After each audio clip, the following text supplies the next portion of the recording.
How old are you? 34. 36. Has dating gotten easier for you? I don't date. So, What you mean? like, I'm not in the dating scene because that shit is just, it's been whack. Why? Because men ain't shit, you know? Well, that's what it is. I mean, I don't know. It's been hard to, because men just date to fuck. They don't, nowadays, I feel like they don't really date to settle.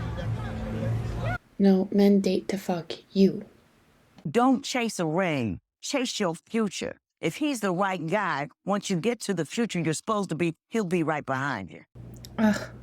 Now this is divorce court, and you're taking advice from a judge who makes money from divorces. Yes, you need to chase the ring, because men are the prize, not the woman. Welcome to the Man Key Dating channel, where we uncover the unfiltered truths about the feminist movement's impact on today's dating market. Discretion is advised at this point, so go ahead and swipe left if ignorance is bliss. Don't say I didn't warn you. Or swipe right and hit the subscribe button as we uncover the harsh truths of dating app profiles and why men aren't taking dating seriously. So we're going to start with this one. She is a 39-year-old, and look at all of these wrinkles. Clearly she's been in a tanning bed a time or two.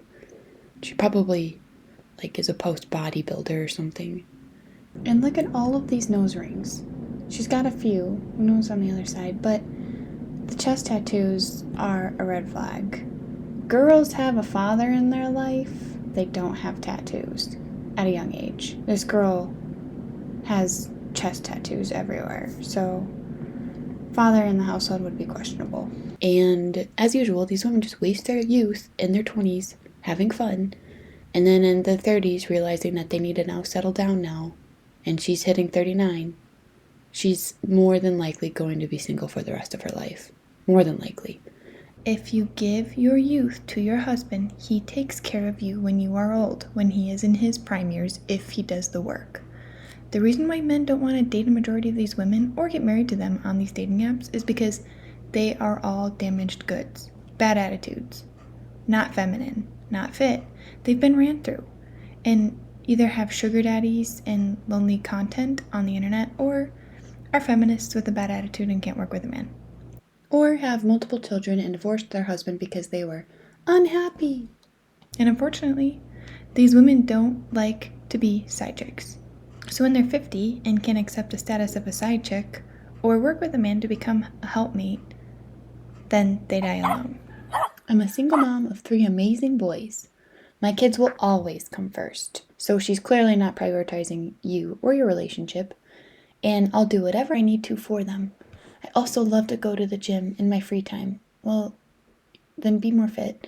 And hang out with friends having drinks. So she's drinks when she's lonely at night. And also down here, by the way, I will not send booty pics. Okay, so she's done that stuff before too. Next. Look at this girl. This is all she has to offer. Women have no game. Most women. And the average girls who got it figured out are married and have children in their 30s because they didn't let the fake boobs and fake lips get to them. And they focused their 20s on how to be a wife, not a party dancer at bars and clubs. I am a former special education teacher turned entrepreneur, so she's broke. I have never been married and do not have children, although I would love to create a family with the right partner. I'm a small business owner with big dreams, looking for an extraordinary person to build an extraordinary life with.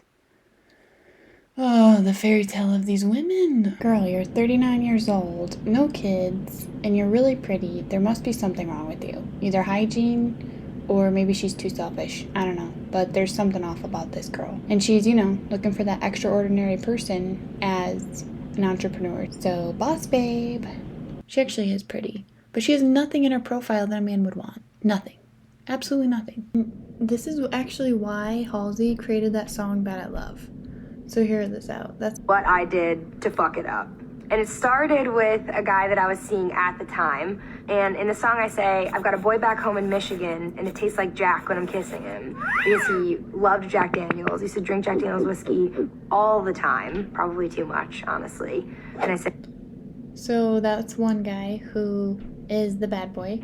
I told him that I never really liked his friends, because honestly, they sucked. And now he's gone, and he's calling me a bitch again. There's a guy that lives in the Garden State, and he told me that we'd make it till we graduate, which is about my high school boyfriend that I had, that I totally thought I was in love with. There's a Quick Check in our neighborhood, and we used to go and get like milkshakes and blueberry ices and Coca-Cola Freezies all the time, and I still love him. He's a sweetheart. That's her Giga Chad. Well, her Chad. That's the guy that she should have married. And maybe one day we're gonna get married. Who knows? I got a girl with California eyes, because she had bright blue eyes like the sky in LA. What I imagine the beach on like a perfect day in Malibu would be like.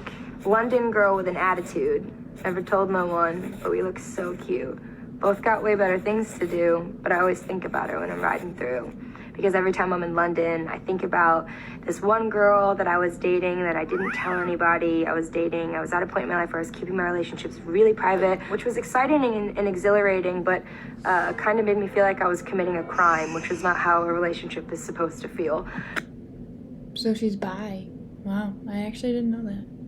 The whole song is about me being bad at love, but you can't blame me for trying. Bad at love in particular, I wrote with my friend. But did you try? Like, did you try?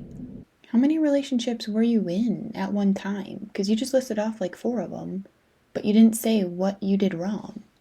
You know, with women being more independent now, financially and sexually liberated, they don't have to depend on a man anymore. And those men can get physical intimacy without the ring. That's why most men got married.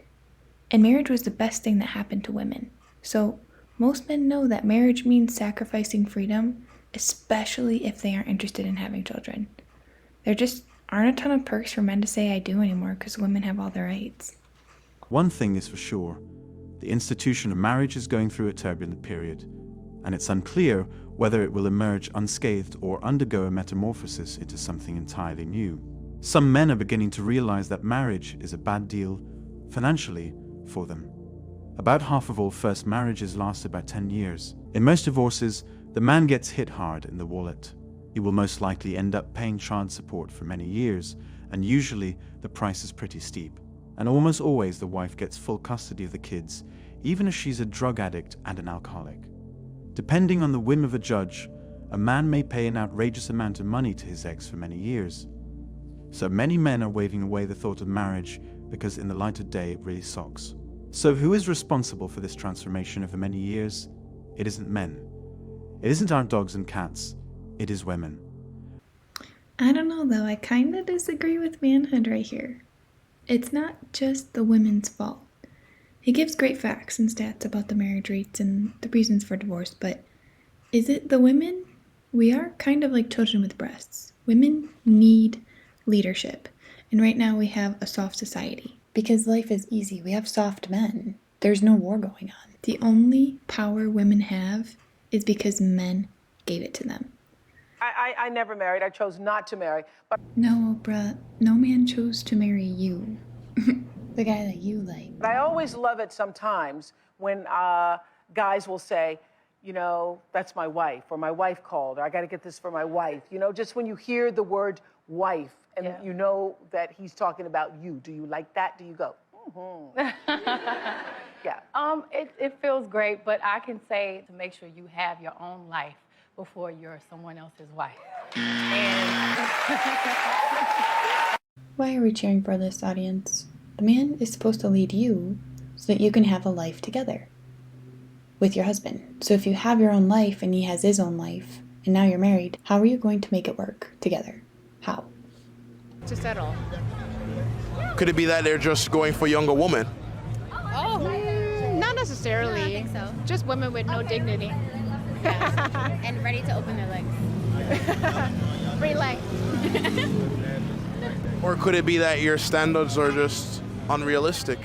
You're what? They're not unrealistic. Well, what do you look for in a guy? A lot. Loyalty. A job? You know. Loyalty? Time, commitment. Yeah. It's just very And how much should he be making at your point? money-wise. A lot. You know, it's Which is? Like over 100K. Equal. 50, well, you need at least 100K to even survive, right? Yeah. And are you guys making over 100K too? But yeah. Yeah, over that.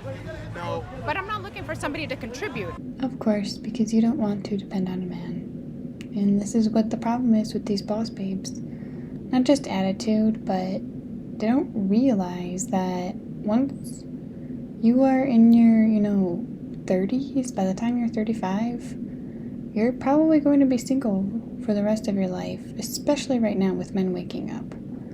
Women just aren't really marriage material anymore. They don't know how to be wives, they don't know how to be loyal, and quite honestly, I think dating apps have ruined that. All women think that they have these options out here, when the truth of the matter is you're only going to get 2 to 3 guys in your lifetime who actually care about you.